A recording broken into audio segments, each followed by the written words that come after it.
Hello and welcome to my series of conversations with men and women whose ideas, vision and philosophy define our contemporary world. My guest today is the woman behind the story, behind an NGO called Katha. Her work with Katha has helped bring diverse strands of Indian writing in translations to thousands of people across the country and across the world. She's taken her passion and her commitment to storytelling into realms of education, into working with children, and a whole host of literary and academic enterprises. I'm delighted to welcome Geeta Dharmarajan. Geeta, you started Katha story. Why is a story so important? What is the significance of storytelling? India is a land of stories. We've always listened to stories, we've told stories. That's the way I think, right from the time, if you look at the Bharata Natya Shastra, for instance, and the way the story was used to take the bigger ideas to people. I think, right from them, and we are talking about the 1st century BC maybe, or the 2nd century BC to the 2nd century AD, when the story became a very important way of entertaining people. And the Natya Shastra says that it should be entertaining, it should please the people, and that has been the major objective of all stories, that they should please. And after that we come, maybe they should educate, maybe they should do other things, but first and foremost, the pleasing, the thing of taking pleasure. And somehow the story which I have heard as a child, and the many times that I've gone to temples and listened to stories with grandparents and with aunts and uncles and people living in our street, walking back in the middle of the night maybe, discussing, why did Rama do this and why didn't Sita do this? And it's always been a kind of a very slow assimilation of knowledge, which didn't look like knowledge being assimilated. It wasn't as if you were being spoon-fed. Somehow the story seemed a very fun way of doing things, and so Katha. So, so amongst the many things that you do in Katha, and I hope we will have time to talk about at least a substantial number of them, is that you have looked to promote stories in different languages through good, high-quality translations, so that they didn't remain preserves of just the communities in which they originated, but were widely disseminated. And it primarily happens in English. It's interesting that you should make an initiative like this at a time when sort of the art of storytelling per se is declining. Whether it's television serials or it's movies or whatever. We've just lost the art of telling a story well. We always seem to be looking for some element of complexity, a profound social message, while some of the greatest stories are really just simple stories, well told. So what is the challenge, the goal, the objective of your striving? Because Katha is really working predominantly with short stories, as opposed to novels or other longer pieces of literature. I think we believe that the genius of India lies in the short story. I think we see the Mahabharata, we see the Ramayana, we see the many ways in which the folk story is told and retold as coming in the form of the short story, and that's why Katha has been looking at the short story. But it's interesting what you say about the way in which storytelling is declining, or it seems to be declining in the world today, and in India in particular. When I look around and I look at people standing in bus stops, when I look at the CEOs of companies talking to one another, when they are relaxed, they're telling stories. I don't see them, I see each one of us as a storyteller. And whether I'm a lawyer, whether I'm a doctor, if I tell a good story, then I have more patience, or I'm able to communicate what I'm feeling to my patient or to the judge or to my clients.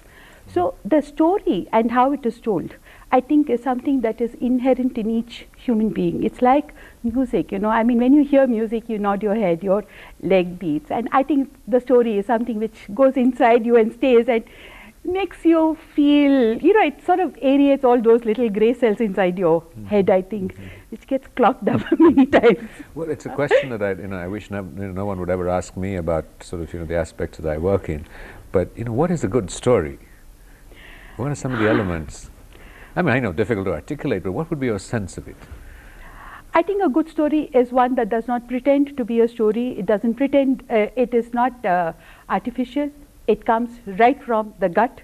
It is told with a vigor which is not simulated, which is not artificial, which is not copied. So there is a genius, there is a creativity that is, and it comes from, I think, the depth of one's whole being. Unless you tear your gut, I think, and you put a little prayer into every little strand of the story and every little word that you're putting in over there, it's not going to be a good story. So you can always make out what is fake and what is real. That's why I think they say that, there can be no charlatanism in literature, because you'll be caught out. And if you're, and I think whether you're writing it in poetry, you're writing it as prose, you're writing it as a narrative, as a play, I think a good story always identifies itself quietly, and therefore I think the audience or the reader identifies with it.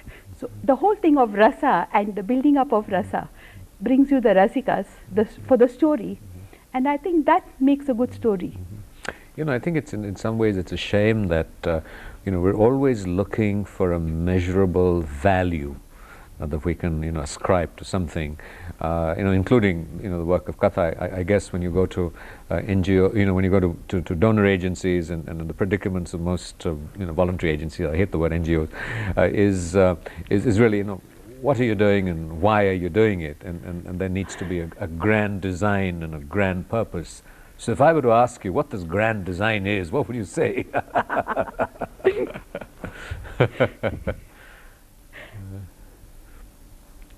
I don't think revolutions can be created. I don't think grand designs can be designed. I don't think ours is a grand design. I think it's very simple. I think there is a plot, there is the Katha beach, there is a storyline, there are characters, and there are the readers. And I think together we are trying to do something which is present to the moment. We are trying to do something which will bring a larger good. So tell us the story of Katha. You want the whole thing? No, that would take too long. No. But just the brief essence for you, of the story of Katha. There are many layers that that we would applaud and say that, look, this is making available literature from diverse Indian traditions, and at a time when issues of diversity are so strong and important for India, it makes a very valuable contribution. It enables us to live vicariously as other people in India live. But then now I'm doing your job. So what are some of the sort of the aspirations for what you're doing, and then we'll talk about how you're doing it. Okay. I think first and foremost, I would say that the story is, as you said, a little nugget. It is a little seed which carries the culture, which carries the diversity in it. I think every time a story comes from a different region, it brings along with it the scent and the smell, the flavors of that backyard. So I like the story for that reason. I think also today in a globalized world, when we are talking about English being the only language which will be spoken, and we are doing this conversation in English now, it is an important language. It's one of the Indian languages. But when you hear that it could erase other languages, again I think story as part of a linguistic storehouse, part of something which signifies the linguistic map of India, which is very exciting. I think then it acquires a new meaning to it. When we say that the story has in it forgotten cultures, if you look at a tribal story, for a story which comes from tribal people, then you know that it's a culture which is now trapped in politics. When we talk about the Dalits, we talk about Adivasis or the tribal people, we are constantly looking at the politics of it. We are not looking at what is it that is the literary content of what they are saying. We are not looking at the beat, we are not looking at the rhythm, we are not looking at the nuances, we are not reading between the lines. It seems like everything has to be there in black and white. And what the story tells us is that don't just take the black and the white. Look at what's beyond and what's behind and read that. So the closer we read the story, the deeper we read the story, the more meaning we get. In a sense, though, that because you're translating from again a word that I'm very uncomfortable with, regional languages, and I wonder if there's a better word for that. From the base of the pyramid, it's sort of going upwards to the English language, at the apex of it, and I don't mean apex in terms of any superiority in the language, just that it's the language of the elites. But have you looked at sort of a more lateral process of translation, sort of diversity issues and understanding of diversity that is disseminated more laterally between languages? Yes, in fact, Rajiv, that's been happening in two different ways, because at one end we have people, for instance in Malayalam, M.T. Vasudevan Nair reads a story which is a Telugu story, and if you really look at it, they are sharing borders, but he reads it in Katha, and then he picks it up and makes a film out of it. Oriya writer who's writing in Oriya is not picked up by his publishers, but is picked up because it's won the story has won a Katha award, and then it gets picked up in a neighboring language for translation. So you find that quite a few of our stories have crossed the boundaries of the state boundaries and linguistic boundaries to reach beyond, which has nothing to do with Katha being the Mula Kartab. We'll come right back to that after a short break. Okay. Don't go away. You're watching a conversation with Geeta Dharmarajan, the storyteller of Katha. We'll be right back.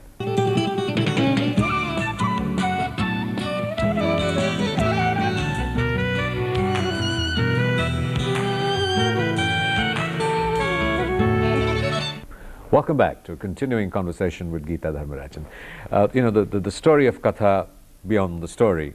And we'd only just begun talking about the institutions where you're working at and looking at the more nitty-gritty issues of translation, of how that texture of a community, of a society can translate into another language. And now you're telling me that, in fact, then, English becomes a bridge where people from another linguistic group access what has been produced by one linguistic group. So what are some of the common challenges, or the common is not a good word, and I'm very conscious about words when I'm talking to a publisher, but what are the major challenges that translation confronts? Translation comes up with a lot of challenges, right from the choice of stories. When, for instance, you're sitting in Europe and you choose a story, you're looking at one language. Here we are looking at, Katha is looking at 21 languages. So when the story comes in, it cannot be, you do not know the quality of it. You cannot read all the languages. So it means translation, it means spending money, it means friends of Katha, and we have so many generous friends of Katha who come in, who donate of their time, of their enthusiasm, of their passion for language. So we get the story chosen. So that itself, I think, is a major challenge that India faces. Which can be seen either as something that pulls us down or as something which is really invigorating and something that we need to really have and keep as well as we can. When you're really looking at, how do you take a word and how do you translate it, you cannot listen to theory, because then it doesn't work. I mean, nothing seems to work. So I think the other challenges of finding the right word, of being able to tread a middle path so that you are neither favoring the writer, not favoring the reader, not saying leave out everything so that the reader can read, not saying keep everything and let the reader do whatever he or she pleases. We are not talking of that. We are talking of a middle road, and that the middle voice, I think, is difficult to maintain and with excellence. The other major challenge that I really think as translators we face and as publishers of translation we face is the way the market looks at us. You go to a bookshop, you'll see that it's easy to find a coma or a book by whoever is the latest writer. Or whoever, yes, you'll find them and you can stand there and very comfortably you can look at the book. But if you want to buy a translation, then you have to be kneeling down or you have to be craning your neck and looking up, because it's not given the the spot of choice in a bookshop because not many people are buying them. Somewhere I think this goes back to the lack of confidence we have in ourselves, in our own writings, in our own storytelling techniques, because when we read in English, we are so much more familiar with a foreign storytelling technique than what we do. Because you find that when you are writing as an outsider, then you are describing everything. I would describe everything about the way you are sitting, the coat you're wearing. You make me nervous. That's what writers do. But then when an Indian writer is writing for, a Malayali writer is writing in Malayalam for her audience, then she is not going to be describing everything. She is going to leave a lot of it unsaid. And the unsaid today creates a problem because you see it does not follow a Western storytelling technique. So the Indian storytelling technique, which is coming from the oral, somewhere gets lost because in the oral I'm looking at you and I'm saying, okay, Rajiv is getting a little tired now, or Rajiv is not understanding my point, so I'll have to repeat Goodness, this how can point. you say that? I am. You're with me right through. But you know, that's what happens with storytelling. You know, constantly I'm in touch with my audience, with my listener. And when you are writing it out, you are not really in touch. So you have to have the reader, you have to carry the reader with you. In fact, you're such a wonderful storyteller that I'd like to just stay with this story, but let's move to chapter 2. And that is that you have taken your work to other areas, and you've been you feel very passionately about issues of education, and you have started several schools and efforts and strategies to educate working children. You've started education in tribal communities. Where was the connection? What prompted this? What is sort of unique and special about a storyteller moving into these areas of education, and in what ways is your approach somewhat perhaps different to other broad-based approaches to education? The whole thing started, I think, when we were in the Nilgiris, and I used to see people somewhere we had lost touch with traditional knowledge of medicines, of curing. I should just interrupt to say that when you say we, you mean your husband Raju, who's an IAS officer who works with Katha and is a partner in your enterprise. Very much so. Raju's been so much part of this whole journey that we've taken together in Katha. So we've done all the things together really. When we were there. And then when I came to Delhi and I thought that I couldn't do anything much because I didn't belong to Delhi, I belonged to Tamil Nadu. Completely stayed over there, studied over there, did everything over there. So I felt that maybe I couldn't do anything, and then I started Katha in 1988 and it got formally registered in 89. When I was bringing out a little magazine then, it was an I then, it's a glorious we now. Tamasha. Tamasha. Children, yes. And little children used to come and say, Didi, kal kitab chahiye padne ke liye, kitab chahiye. And I didn't have any Hindi books with me, and we just had these few issues of Tamasha. So I bought a few copies, and in the garage I opened up this little place so the children coming could read books. It seemed like, when I saw them reading, they would not be able to read the matras. So they will read Badal, and then they may read the next word, but supposing they feel that there's a word cut in, they will not be able to read the matra over there because they are just reading this bit of it. And then the I going up, accepting the matra over there and then coming down. That was very difficult. Was this an aspect of visual literacy or I think probably it is the way in which children are taught to read, Rajiv. So it seemed that's how the whole... I mean, is it just a cognitive thing? Is it an intellectual thing? Is it... I think it is both. It is a cognitive thing. It's also that there are no parents, there's no reading in the home per se, because we are talking about children from non-literate families. I'm not talking here of children who come from third, fourth, fifth generation schoolgoers and educated people. But this was an aspiration that has led you to creating what, 5, 6 schools in different parts of India. You've had several thousand of them who've been through this the stream of education, who've graduated from school, or from just wanting to make people literate. Actually, we didn't want to expand at all. The idea, I think it is the philosophy that matters to Katha. I think it is the quality that matters. And we know that many times quality and quantity do not go hand in So what hand. is this philosophy as far as education goes? Philosophy. I mean, we had so many philosophers, education, Tagore, Krishnamurti, a whole range of people have written about it. So what is Geeta Dharmarajan's no. one? No, that will be making it too big.